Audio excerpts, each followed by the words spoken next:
शिव की आराधना किसको कहते हैं? कोई कहता है कि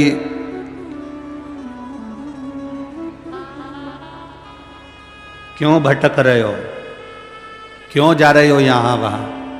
हम कहते हैं तुम भटको भी मत, कहीं मत जाओ।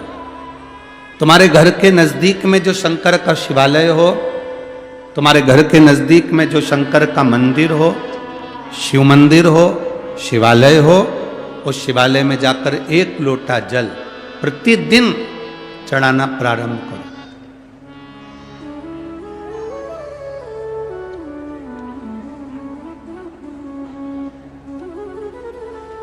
जो प्रतिदिन भगवान शंकर के मंदिर में एक लोटा जल समर्पित करता है, उसका हाथ महादेव पकड़ लेता है, फिर ऐसे ही नहीं छोड़ता, उसको मंजिल तक पहुंचाकर छोड़ता है।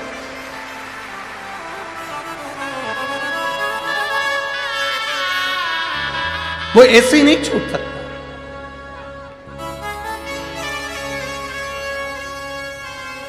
आपने अगर उस पर भरोसा करा है, हां थोड़ा कष्ट हो सकता है, थोड़ी तकलीफें आ सकती है, थोड़ा दुख आ सकता है। जिंदगी में थोड़े थोड़े तकलीफें हर मनुष्य के जीवन में आती है। कोई संत, कोई साधु, कोई गुरु, कोई ब्राह्मण, कोई बहुत बहुत बड़ा महाराज भी अगर तुमको कह दे कि उसकी जिंदगी में दुख नहीं है, तो समझ लेना कि झूठ बोल रहा।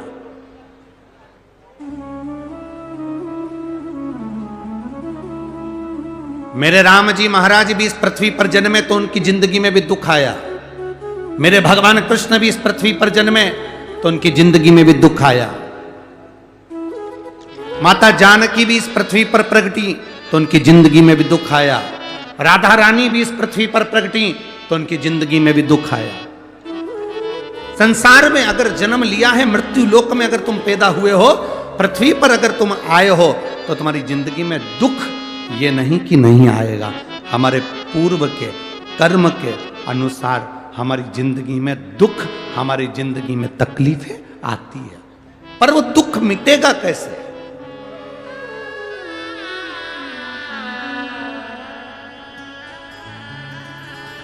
राम जी का दुख कैसे मिटा था? राम पथ गमन में जहां जहां चलकर देखो, चलो आपके पास में है पंचवटी,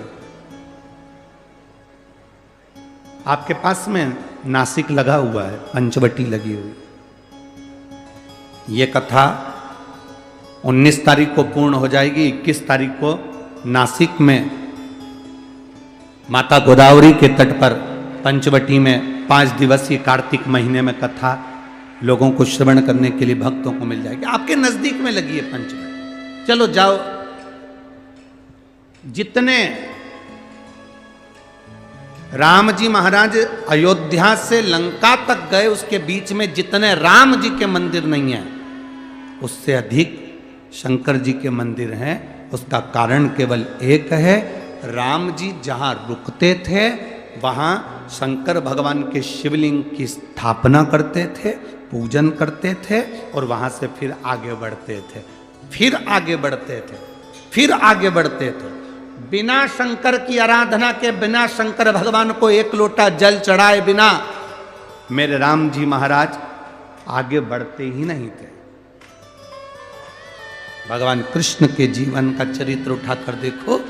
मेरे ठाकुर जी का नियम था, एक लोटा जल चढ़ाए बिना कृष्ण आगे बढ़ते नहीं थे। श्री दशरथ जी महाराज के जीवन चरित्र को उठाकर देखिए। सूर्य नारायण भगवान को जल और शंकर भगवान को जल चढ़ाए बिना दशरथ जी महाराज आगे बढ़ते नहीं थे। श्री जनक जी महाराज के चरित्र को उठाकर देखिए। एक लोटा जल चढ़ाए बिना जनक जी महाराज अपनी सभा में नहीं जाते थे।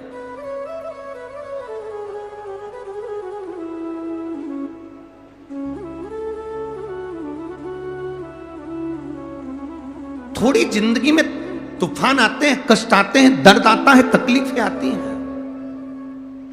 पर तूफान आता है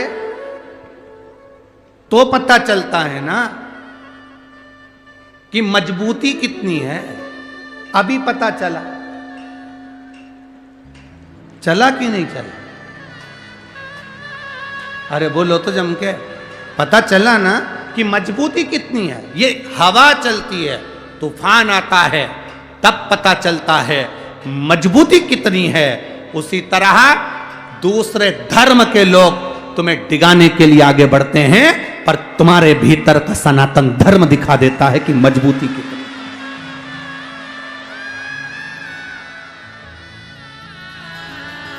छत्रपति शिवाजी महाराज, जिनकी माता ने कहा कि बेटा सामने किला है और वो किला मुझे चाहिए, शिवाजी कहते हैं माँ क्या बात करती हो, ये किला वहाँ कितना कितना सैनिकों का बल भरा पड़ा हुआ है और मेरे पास में कुछ भी नहीं है, मेरे पास कुछ भी नहीं।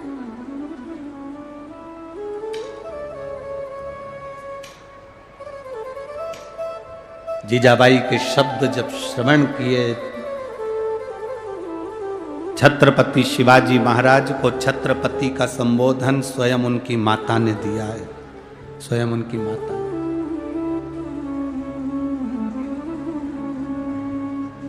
कह दिया जीजाबाई, सामने जो किला है वो मेरा है, तुझे मालूम है? हाँ मां, मैंने सुना है ये किला अपना है, फिर कब्जा दूसरे का है। छत्रपति शिवाजी ने कहा बहुत भारी सेना है उसके पास में, बहुत बल है उसके पास में, सेना प्रबल है उसके पास में, मेरे पास इतनी सेना नहीं है। मां ने कह दिया शिवाजी तेरे बस की बात नहीं है, मैं खुद जाऊंगी और किला लेकर आऊंगी। स्वयं शिवाजी ने सुना कि मां